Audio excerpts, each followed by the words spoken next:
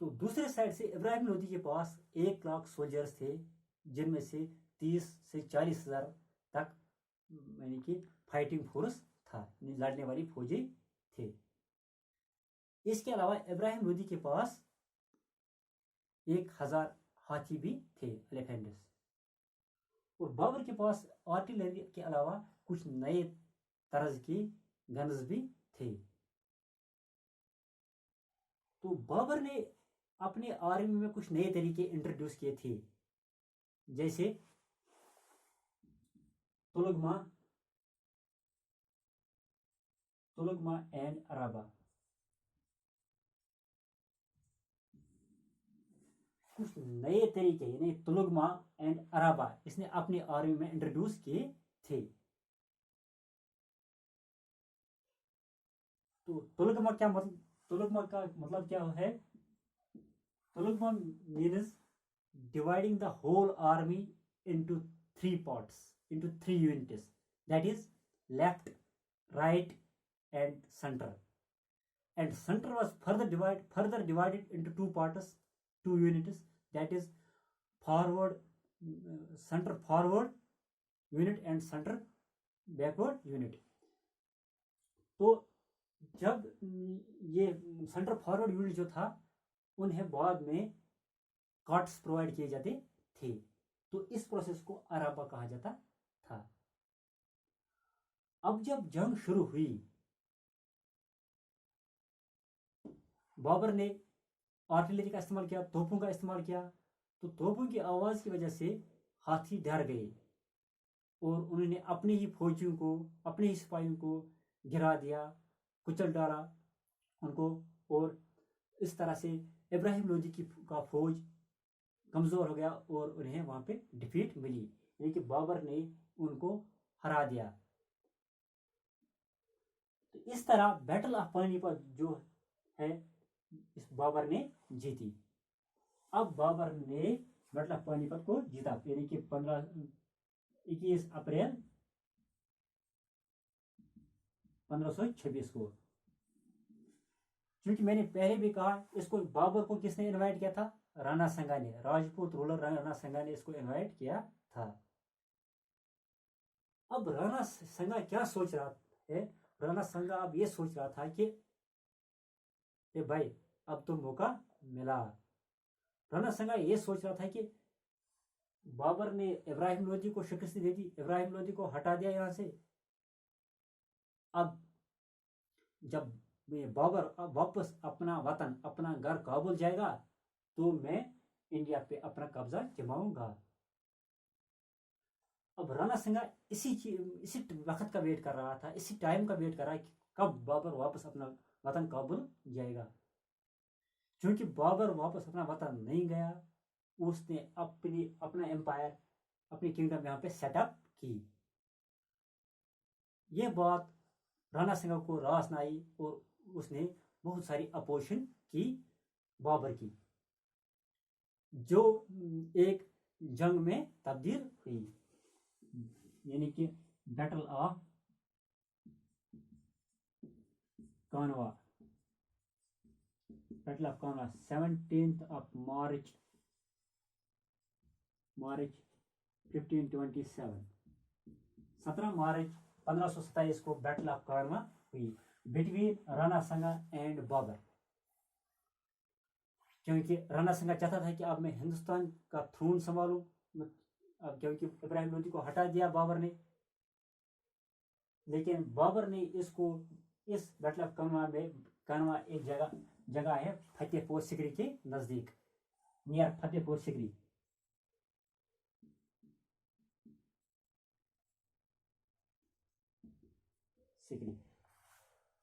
تو بابر نے رانا سنگا کو ہرا دیا۔ اس کے بعد ہی ایک دوسری لڑائی لڑنی پڑی بابر کو مدنی رائے کے ساتھ۔ مدنی رائے 1528، اس میں بھی بابر نے مدنی رائے کو ڈیفیٹ دے دی اور یہ جنگ بھی جیتا۔ اس کے بعد ایک اور اٹیک اس پہ ہوا محمد لودھی کا۔ محمد لودھی نے بابر پہ اٹیک کیا 1529 1529 میں، لیکن بابر نے اپنے صلاحیت کی وجہ سے اس کو بھی ہرا دیا، اس کو بھی ڈیفیٹ دے دی۔ اب بابر نے ناردرن انڈیا کی کمانڈ پوری طرح سنبھالی۔ تو اس کے بعد کیا ہوتا ہے، بابر کی ڈیتھ ہوتی ہے۔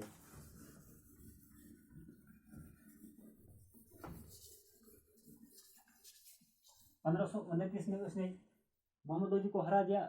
اب وہ اس نے پوری کمانڈ سنبھالی ناردرن انڈیا کی بابر نے۔ تو 1530 میں بابر کی ڈیتھ ہو گئی 1530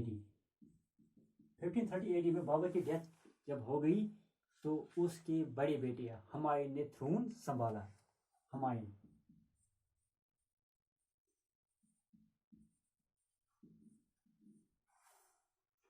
ہمایوں بابر کا بڑا بیٹا تھا، یعنی بابر کی وفات جب ہوئی 1530 میں، اس کے بعد ہمایوں نے تھرون سنبھالا۔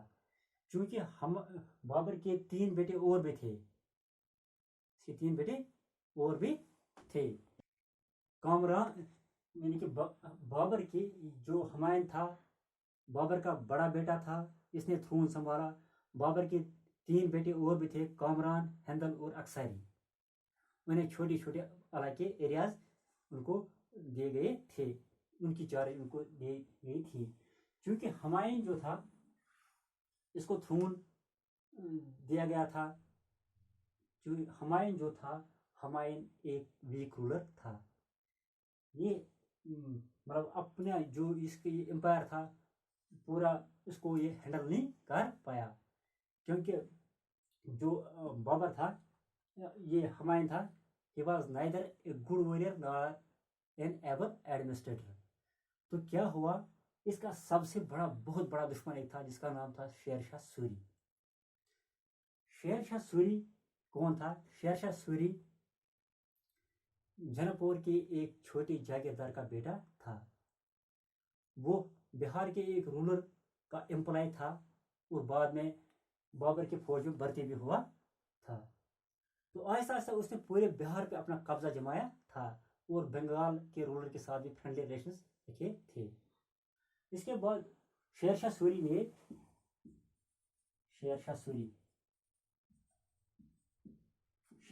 نے ایک بیوہ عورت کے ساتھ شادی کر لی اور چنار فورٹ کو اپنے قبضے میں لیا۔ چنار فورٹ کو اپنے قبضے میں لے لیا۔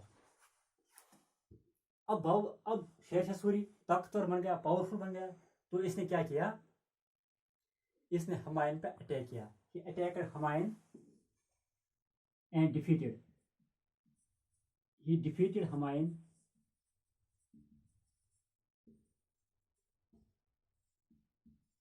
ہمایوں ایٹ چوسا ایک جگہ کا نام ہے، چوسا in 1539 AD 1539 AD میں اس نے ہمایوں کو ہرا دیا چوسا میں، اور اس کے بعد ہی کہاں پہ چوسا سے ہرا دیا اس کو، اور لیٹر ایٹ کنوج، اور 1540 میں کنوج سے بھی ہمایوں کو ہرا دیا۔ And now Sher Shah Suri became the empire of India. Sher Shah Suri was an able administrator, کیونکہ شیر شاہ سوری ایک بہت ہی قابل اور ذہین رولر تھا۔ He was also a secular ruler۔ اس کے علاوہ اس نے ملک پہ بہت سارے کام بھی کیے، لوگوں کی فلاح بہبودی کے لیے اس نے بہت سارے کام بھی کیے تھے۔ تو چونکہ شیر شاہ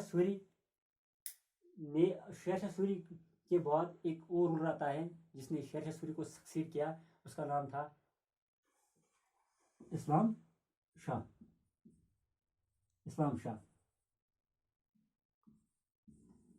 جب اسلام شاہ نے تھرون سنبھالا، اسلام شاہ بھی اتنا پاورفل رولر نہیں تھا، وہ شیر شاہ سوری کے اتنے بڑے مطلب امپائر کو ہینڈل نہیں کر پایا۔ تو ہمایوں نے کیا کیا، 1555 میں اس کو آسانی سے ڈیفیٹ دے دی۔ اس طرح سے 1555 میں ہمایوں نے اسلام شاہ کو ڈیفیٹ دے دی، اس کو ہرا دیا، اور اس طرح سے سور ڈائناسٹی کا رول کمپلیٹلی ختم کیا، پوری طرح سور ڈائناسٹی کا رول ختم کیا. تو یہ تھا بیٹل آف پانی پت کے بارے میں ہم نے پڑھا، یعنی مغل رول یہاں پہ جب سٹارٹ ہوا، بابر نے مغل رول کی فاؤنڈیشن پہ ڈالی بیٹل آف پانی پت سے.